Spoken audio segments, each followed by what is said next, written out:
On the 7th of January 1943, a maid working at the New Yorker Hotel entered room 3327, where one of their permanent residents was staying. Inside, she found the body of an 86-year-old man who had died alone in a room he had been living in for the last 9 years of his life. The man was broke and had been living on a diet of milk and crackers, using the little resources he had left to feed and take care of the local pigeons. This man went by the name of Nikola Tesla.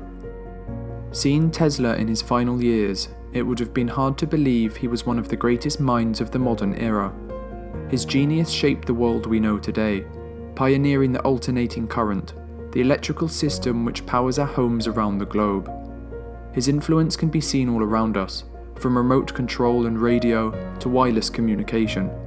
Perhaps most impressive of all, Tesla's work and creations came out of his passion for science, with his earnings being sunk into projects aimed at the betterment of humanity, rather than for greed and profit.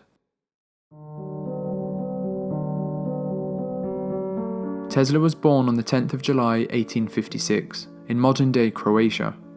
His mother came from a line of inventors and had an incredible memory, being able to memorize the entirety of Serbian epic poems, and so she trained her son with exercises in memorization. As time went on, Tesla was known to have an eidetic memory, later speaking 8 different languages, which he credited to his mother's efforts in his youth. At the age of 5, Tesla witnessed the death of his older brother in a horse-riding accident, the image of which would stay with him for his entire life. After this, Tesla began experiencing flashes of light and images, making it hard to separate reality from his imagination. He claimed his inventions would come to him in these flashes of light, conceptualizing their entire design in his head and correcting their flaws without ever putting pen to paper. In an interview from 1919, he described this process, stating, "I do not rush into actual work. When I get an idea, I start at once building it up in my imagination. I change the construction, make improvements and operate the device in my mind. It is absolutely immaterial to me whether I run my turbine in thought or test it in my shop. Invariably, my device works as I conceived that it should, and the experiment comes out exactly as I planned it. In 20 years, there has not been a single exception." Tesla excelled in the education system, but ended up dropping out of university due to a gambling addiction and other personal issues. Inspired by electrical demonstrations by his physics professor, Tesla went and got a job with the Paris branch of the Continental Edison Company in 1882, installing indoor lighting around the city. Management soon realized that his talents were wasted on such a job, and tasked him with constructing and improving dynamos and motors.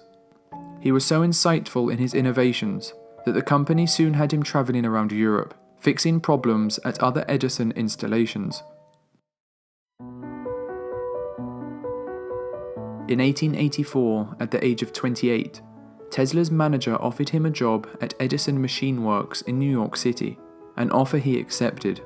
He soon moved to America, where he would spend a majority of his life, becoming a naturalized citizen 7 years later in 1891.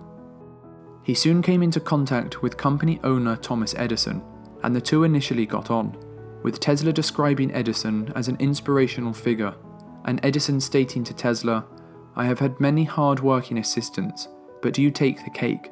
This mutual admiration would not last long, however, with a lifelong rivalry soon developing. The main source of animosity between the two resulted from a disagreement about the type of current each man preferred. Edison's company owned the patents for DC, or direct current, a system where electric charge only flows in one direction. Tesla, however, was an advocate for alternating current, or AC, a system where the electric charge changes direction periodically. These changes in direction allow AC currents to maintain power over longer distances. It is also possible to use devices called transformers to change the magnitude of AC voltage, allowing a current to travel at a high voltage and then be reduced to a lower voltage for safe use in homes. Tesla tried explaining the benefits of alternating current to Edison, but Edison wouldn't listen, as it could ruin the sales for direct current, to which he owned all the patents. Edison then offered Tesla a large bonus of $50,000 if he redesigned 24 of his obsolete machines. Upon completion, Edison refused to pay and revealed that the task had been a practical joke, saying, "Tesla, you don't understand our American humor." Tesla resigned after 6 months at the company and set out on his own. He wanted to change the world, and he knew he could. He spent the next year setting up his own company, developing his ideas on alternating current. However, his investors showed little interest and decided to take the company, including all the patents he created. He was left digging ditches in the street to survive. Fortunes would soon change for Tesla, however, with his ideas on an alternating current motor catching the eye of a new investor, helping establish the Tesla Electric Company in 1887. He then designed a motor which was much cheaper and easier to maintain than the ones using a direct current. He revealed his motor at the American Institute of Electrical Engineers the following year, a display that caught the attention of a businessman named George Westinghouse. Westinghouse was a major player in the electric market and needed Tesla's motor to complete his alternating current system, a system that would compete against Thomas Edison. Westinghouse bought the motor and hired Tesla as a consultant for the equivalent of $55,000 a month, along with royalties for each horsepower produced by his motors. Things for Tesla were looking good. And so began the War of the Currents. Edison started going to extreme lengths to discredit Tesla's AC system. He began paying school children 25 cents to bring him household pets, where he would set up a public stage and electrocute the animals, in an attempt to show the public that Tesla's AC system was not safe. Over time, electrocutions increased in scale, with a horse eventually being executed in public. Edison continued executing animals many years after the War of the Currents had concluded, with the Edison Film Company producing a short film in 1903 titled Electrocuting an Elephant. The film showed the electrocution of Topsy, a former circus elephant who was killed when 6,600 volts were shot through her body. Despite the negative press generated by Edison, Tesla and Westinghouse continued to develop their alternating current system. The opportunity to show that alternating current was both safe and viable for large-scale use came at the World's Columbian Exposition, hosted in Chicago in 1893. Edison had put forward an offer to light the fair, but Westinghouse underbid him, winning the contract and with it the chance to outshine Edison. While it was a struggle to provide lighting at the low cost put forward, Westinghouse and Tesla succeeded, showing the world the strength of alternating current. Their success continued, with Westinghouse Electric being chosen over Edison's company, General Electric, to construct a hydroelectric plant at Niagara Falls. Tesla drew up designs for the plant, which was a massive success, eventually powering part of New York City. Alternating current continued to grow in popularity and became the system we all use to power our homes today, with direct current being phased out over the next decade. While Westinghouse won the War of the Currents, his company was left on the verge of bankruptcy, with $10 million of debt. He turned to Tesla for help, asking him to temporarily reduce his royalties to help him keep his company afloat.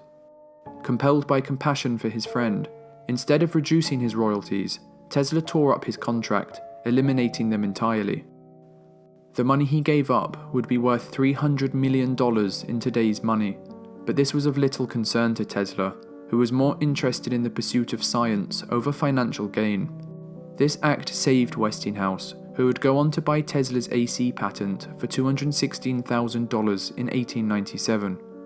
This is equivalent to about $6 million today, money that Tesla used to set up new laboratories in New York and fully dedicate himself to invention.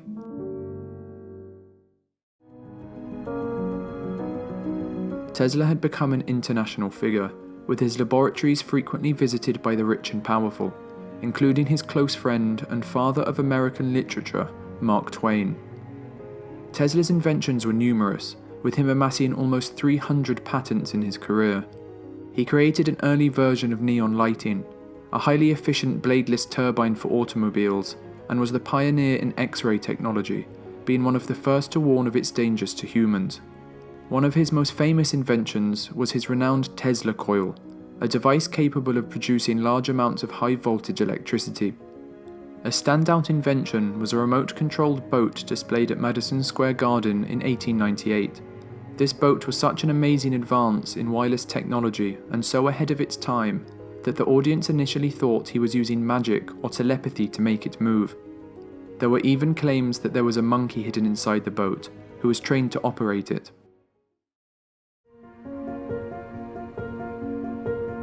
While Tesla was an amazing inventor, he struggled to market his creations, always looking towards the next invention, rather than working out how to sell what he had already made. Many of his ideas went unwritten, and the ones that were noted down often went without a legal patent. This method of operating caused Tesla serious issues when he began working on radio at the end of the 19th century. He came up with the idea of radio in 1892, and was soon ready to transmit a signal to a location 50 miles away. But disaster struck, with his work being destroyed in a lab fire in 1895. Tesla had not submitted a patent application, and only did so after 2 years of rebuilding his research. At the same time, an Italian inventor named Marconi had also been working on radio, establishing patent rights in England, but when he tried to acquire them in the United States, he was turned down as his ideas were deemed too similar to Tesla's. Unfortunately for Tesla, Marconi was able to make the world's first transatlantic radio message in 1901, using 17 of Tesla's patents. Thomas Edison then threw his financial weight behind Marconi, with the US Patent Office suddenly changing its mind on its previous rulings. Marconi now had rights in the United States, with Edison able to take a cut of the profits. Tesla initially let the issue slide, but the last straw came when Marconi won the Nobel Prize in 1911 for his development of radio, something which was only possible due to Tesla's uncredited work. Tesla tried to sue Marconi, but the cases dragged on for years, only being resolved in Tesla's favour 8 months after his death. Tesla's most radical idea came about at the turn of the 20th century. He aimed to create a world wireless system, which would be capable of dispersing energy to anywhere in the world. Tesla received funding for this project in 1901, and soon purchased land on Long Island, New York, where he would construct his device. Over the next year, a great wooden tower was constructed, standing 187 feet tall, with a metal dome 68 feet in diameter. He named the facility Wardenclyffe Tower, and believed it would radically advance wireless technology with what he called communication devices, the likes of which would not be seen for another century. A telephone subscriber here may call up and talk to any other subscriber on the globe. An inexpensive receiver, not bigger than a watch, will enable him to listen anywhere, on land or sea, to a speech delivered or music played in some other place, however distant. In the same manner, any picture, character, drawing or print can be transferred from one to another place. Millions of such instruments can be operated from but one plant of this kind. The tower also had other applications, including universal and accurate timekeeping, global music distribution, and a marine system which would allow ships to determine their exact location and steer perfectly without the need for a compass. Despite his amazing ideas, Tesla soon suffered many setbacks. Marconi's 1901 radio broadcast had drawn attention away from Wardenclyffe Tower, with the media beginning to think of the project as a hoax. The investors Tesla had been able to gather soon realized that there was no way to regulate and therefore profit from the energy produced by the tower. This led many investors to back out, leaving Tesla, who was now in his 50s, in financial ruin. Tesla struggled on for over a decade, trying to complete his plans in vain. He then had a nervous breakdown, and his debt reached so high he lost Wardenclyffe to foreclosure in 1915. The land soon passed to another owner, who destroyed the tower to make space for real estate. Tesla was now bankrupt, and his mental health started to significantly decline. He began living in a string of hotels, and started caring for pigeons, taking time every day to feed and care for them. In his late 70s, he ended up at the New Yorker Hotel, where he would stay for the rest of his life. This was largely thanks to the Westinghouse Electric and Manufacturing Company, who saw the dire conditions he was in and decided to pay his rent as a way to thank him for saving them all those years ago. Tesla went on to live until the age of 86, dying in his hotel room on the 7th of January 1943. Nikola Tesla was a man ahead of his time. His advancements in electricity were radical, helping to usher in the modern age, with his influence seen in anything from X-rays to remote control. His world wireless system had the potential to advance technology by nearly a century, while also providing free energy to the globe. Unlike so many of his era, Tesla did not work for financial gain, instead working to advance humanity. Perhaps it is not surprising that a man so far ahead of his time has only found his place in the 21st century, an age shaped by his technological brilliance.